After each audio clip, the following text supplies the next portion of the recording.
Yotox anti-moustique mooy aar mag ak ndaw ci bépp matu-matu yoo am na booy piis ci rido yére ak moustiquaire ak booy diw ci yaram. Val d'Afrique moo leen di may seen journal de la santé.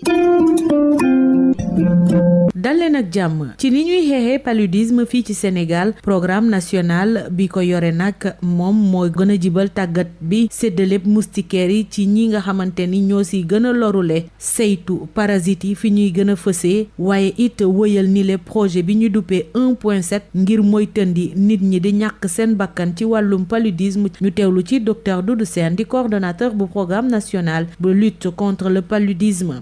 Nous faisons beaucoup de renforcement de capacité, on forme beaucoup les gens. dañuy def ay formation yi bëri te it dañuy maye ay sànke ci ay daara ak yeneen bërëb yi nga xamante ni daa nekk pali bi dafay gën a am doole te loolu yëpp lu muy firndeel mooy ngir fexe ba population bi xam ni ñoom ñoo ñu tax a jóg su ko defee politique yi nga xamante ni moom la ñuy taxawal ngir xeex bi le paludisme nag ñu xam ni ñu ngi koy jëmmal. te it ci xeex bi la sax ñu ngi xaarandi yeneen subvention ndaxte PNP nag dina daal di recevoir lu toll ci 28 millions ci euros te jot nañu réviser suñu plan stratégique su ko defee ñu xoolaat ana lan lañ war a gën a mun a ñoŋal te ci loolee sax daanaka USAID jàppale nañu ci bu baax a baax ñun ci suñu liggéey daanaka lépp la ñuy xoolaat.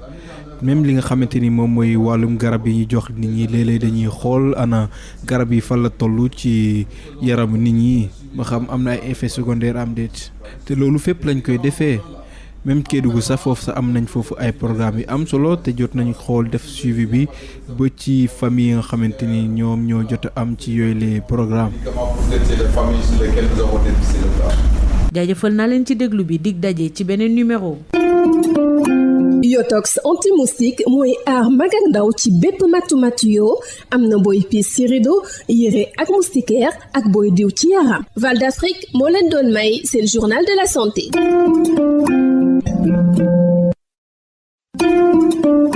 Yotox anti-moustique pour le corps, les vêtements, les rideaux et draps vous protège contre les moustiques chez l'adulte et l'enfant. Val d'Afrique vous offre votre journal de la santé.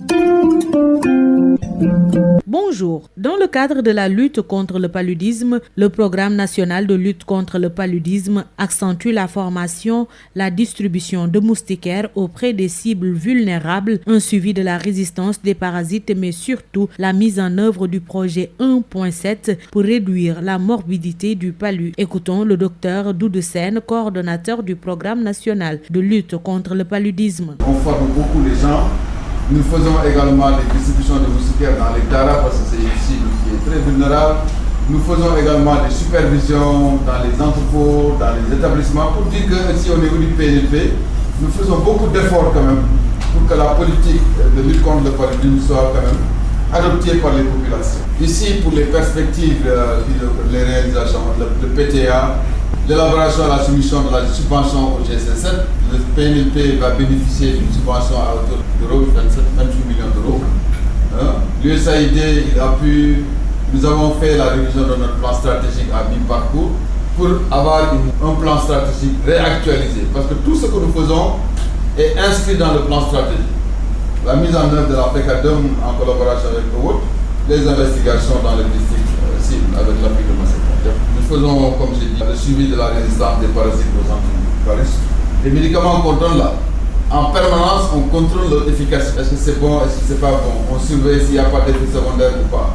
La mise en œuvre du projet 1.7. Le projet 1.7, c'est un projet qu'on déroule à Kédougou, dans le Saraya particulièrement. Une expérience a montré qu'en Tanzanie, ce projet a permis de réduire de 66% la charge de morbidité. Le projet 1.7, c'est quoi exactement? Le jour 1, dans laquelle nous avons dépisté le cas. 7 jours après, il y a une riposte, c'est-à-dire une enquête se fait dans la communauté pour prendre en charge le cas comme si, par exemple, c'était une épidémie. On donne des moustiquaires, on fait des enquêtes, on donne des médicaments pour traiter les familles sur lesquelles nous avons dépisté le cas. Merci de nous avoir suivis. Rendez-vous est pris pour un nouveau numéro. Yotox anti-moustique pour le corps, les vêtements, les rideaux et draps vous protège contre les moustiques chez l'adulte et l'enfant. Val d'Afrique vous a offert votre journal de la santé.